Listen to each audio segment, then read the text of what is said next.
Bienvenidos a un nuevo episodio de este podcast de El Camino del Mago, donde vamos a hablar de esos temas de los que tu tía y tu abuelita no quieren que hablemos. Ananda Kumara los saluda, amigo Parvata y nuestro Swami Iya. Bienvenidos. ¿Qué tal? ¿Cómo están todos? Pues sí, ya muchas gracias como siempre por acompañarnos. Esta vez traemos una pregunta, una de tantas preguntas que nos hicieron mediante nuestras redes sociales y más o menos va de esto.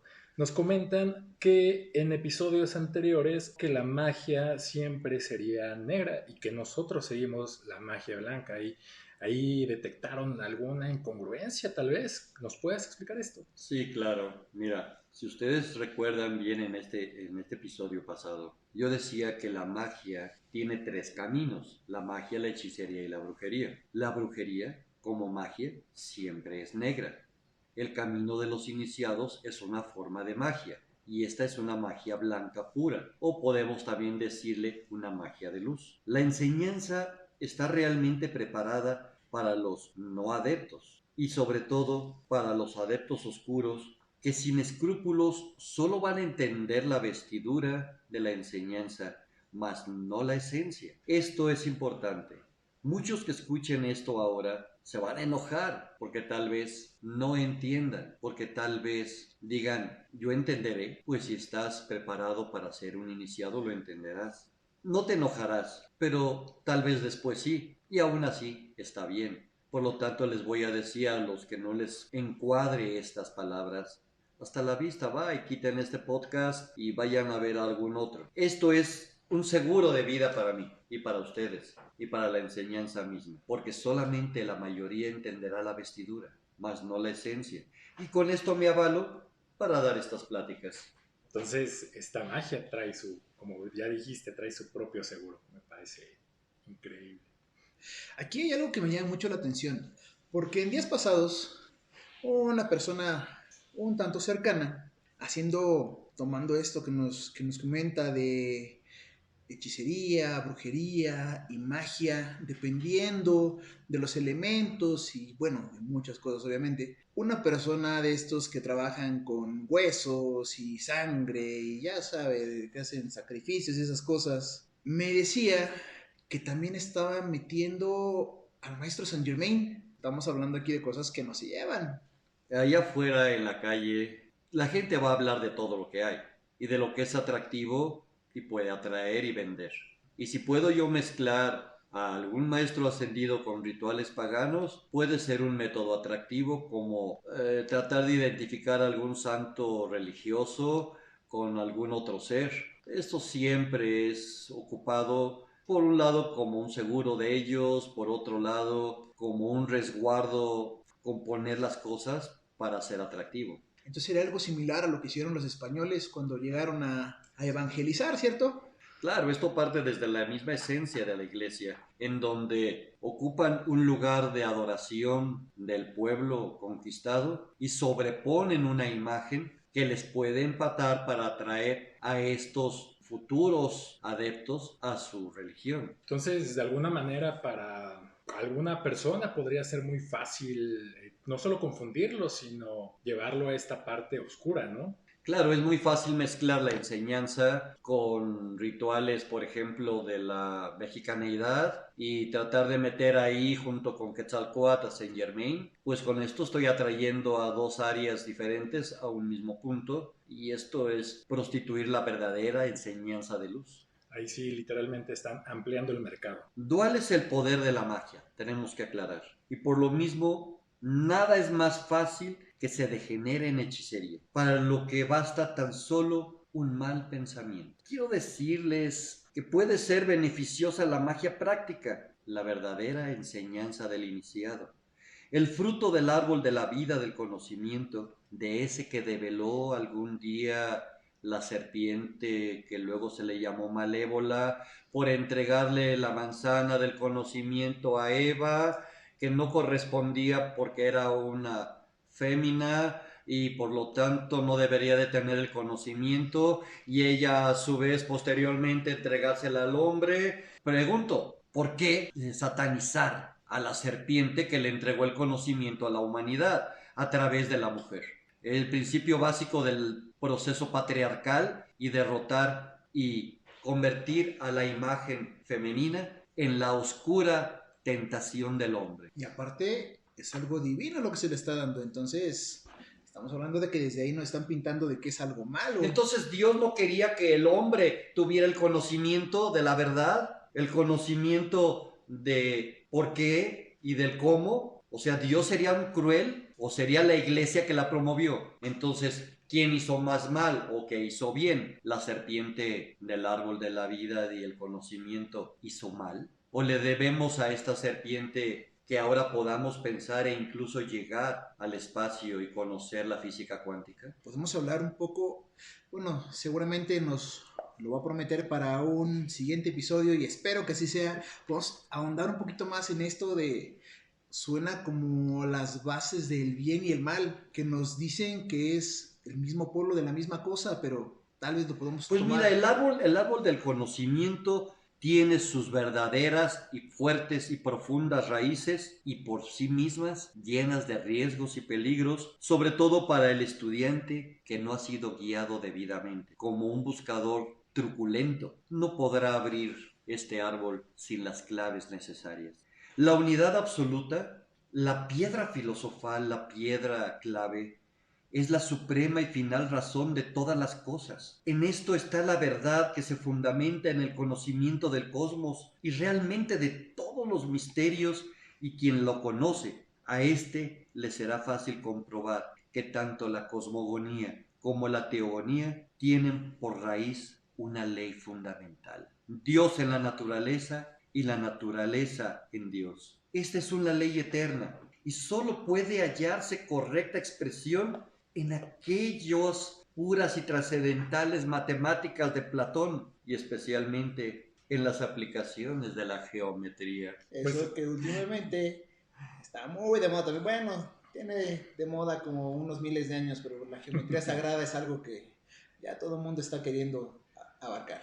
Sí, esto está impresionante, ¿no? Y pues como ya nos explicó Iguía, pues es una cuestión muy curiosa querer pensar que el conocimiento es malo cuando se dice que Dios nos creó a su imagen y semejanza, ¿no? ¿Cómo nos querría hacer, pues, ignorantes? Pero háblanos de más sobre esto. ¿Cómo es el poder de la magia? Quiero interrumpir más para un spoiler de todos nuestros amiguitos metafísicos que han escuchado esto de la piedra filosofal, el elixir de la vida. Tal vez les suene el tema de la presencia yo soy, que no hemos mencionado tal cual el nombre, pero ya próximamente vamos a hablar un poquito al respecto y en cuanto lo toquemos van a caer muchos veintes al respecto. Bueno, pues avancemos ahora a otro punto. El ocultismo. ¿Qué es esto del ocultismo, no? ¿Cómo se alinea en esto que también hemos platicado en otros episodios? El ocultismo no es otra forma más que decir las enseñanzas que han sido amalgamadas en palabras y símbolos que sin la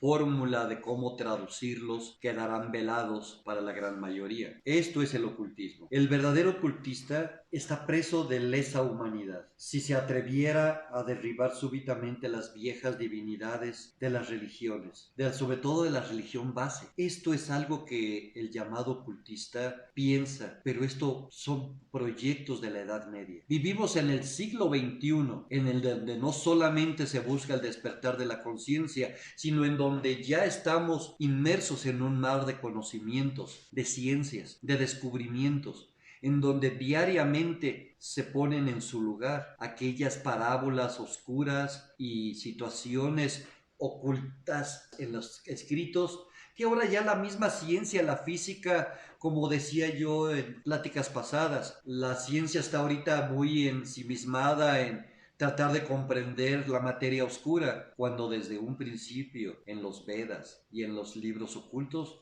nos los marcaron como el Foat. Se piensa todavía que hay que resguardar la eterna y pura verdad, pero por Dios, hay demasiado conocimiento y despertar, y el desarrollo del cerebro y del condicionamiento humano ya no se puede tapar con el dedo como no puedes tapar el sol al verlo.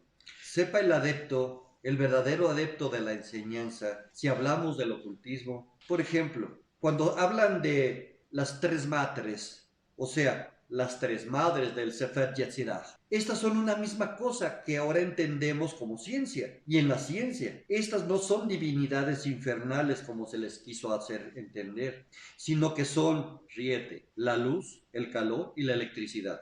Mismo que más actualizado ahora diríamos que las podemos entender como las 4 fuerzas fundamentales del universo.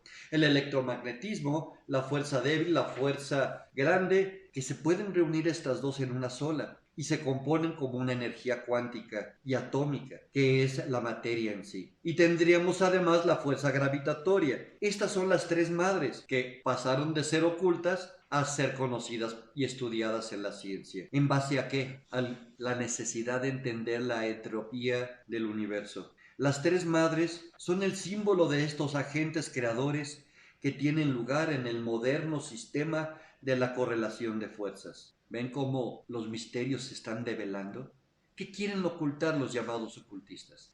Hay que hacer una acotación en no confundir ocultismo con oscurantismo, que es una situación muy común, más común de lo que pudiéramos pensar, pues aunque suena similar, no tiene nada que ver. Otro detalle tal vez a considerar es que si algún físico cuántico o alguien que se dedique a esto, un científico, ya tiene una teoría unificadora de la teoría de cuerdas o la teoría M o la de partículas elementales, tal vez podría encontrar el punto de unión o la forma de generar una teoría unificadora a través de los Vedas. Y es que esto sí ha estado pasando, ¿no? Hace unos años que la humanidad encontró algo muy valioso, que son las ondas gravitacionales. Yo he escuchado a divulgadores científicos comparar esto con, pues como bien dices, ¿no? Con el brahmanismo puro. Desde el politeísmo supersticioso e idólatra hasta el brahmanismo más puro, tienen su razón de ser en estas 3 madres, aunque no se les entienda y no se les ubique realmente todavía o no se quiera entender. Desde Stephen Hawking, que niega la existencia de Dios, hasta entender en una religiosidad que esto siempre se ha hablado, como las 3 Shaktis de Brahma, Vishnu y Shiva, o por qué no decir la divina trinidad judío-cristiana. Esto es bien claro de entenderse. Siempre habrá nuevos descubrimientos. Y tú me dices de la teoría de cuerdas. ¿Qué te parecería decir que en un futuro tal vez nos pueda escuchar algún físico en donde quiera escuchar que en la base de la teoría cristal pudiéramos decir que el Big Bang no fue como tal, sino de una manera similar, que pudiera explicar la teoría de cuerdas como nosotros diríamos el telar akáshico? Y es que ya lo hemos dicho varias veces, no creamos porque se escucha bonito, no creamos porque se acomoda, creamos porque lo pensamos, lo estudiamos, lo razonamos y tal vez en nuestra limitada comprensión podemos llegar a entender una parte de esto. Tenemos tocando un poco este tema y de las dudas respecto de temas pasados a través de las redes sociales. Una seguidora muy asidua nos habla acerca de los principios herméticos, el Kybalión, las 7 leyes universales, por ejemplo. ¿Nos puede hablar al respecto un poquito? Los libros de Hermes, que te diré, el Yag-Yajab, el libro de los muertos, los Vedas mismos, el Upanishad, el Corán, la Biblia y muchos otros están llenos de simbolismos y grandes revelaciones. O sea, dijera Jesús el Cristo, quien tenga oídos para escuchar, que escuche. Quien tenga ojos para ver, que vea. De esta manera, los secretos están ahí, las respuestas están ahí. Preguntar cuál de ellos tiene primacía es perder el tiempo. Todos ellos son versiones distintas de una primera revelación de todo conocimiento. Como simple y muy complejo ejemplo, vamos a decir que tenemos que los 4 primeros capítulos del Génesis en sí mismos contienen la sinopsis del Pentateuco y esos están llenos de alegorías y simbolismos de alta magia. A ver, entonces me está diciendo que todos, en especial nuestra tía, la más católica, y nuestra abuelita, que se la pasa leyendo la Biblia, todo el tiempo ha tenido entre sus manos un libro de alta magia. De alguna manera sí. Y por eso desde las grandes épocas Desde los grandes iniciados, los adeptos siempre fueron recluidos para tener esas claves con las que podrán descifrar. Y si me lo permite el tiempo y ustedes en este podcast, pudiéramos dar algunas cuantas claves para entender lo que nos quisieron decir Buda, Jesús, Mahoma, claves que nos llevan a entender el porqué de la iniciación. Creo que con esto que nos está platicando tenemos material para llenar más de 20 cuadernos. Así que vayan preparando papel y lápiz o papel y pluma o un buen ordenador para ir anotando todo esto que estamos obteniendo, y poco a poco pueden ir haciendo su libro del Camino del Mago para seguirnos acompañando en esta gran travesía. Ya se nos acabaron los minutos para este podcast, entonces pues les agradecemos mucho que nos hayan escuchado y nuevamente les invitamos a compartirnos todas sus dudas por nuestras redes sociales, Facebook, Twitter y YouTube, Fraternidad del Palacio de Cristal, por Twitter el hashtag El Camino del Mago. Muchas gracias a todos, hasta la próxima.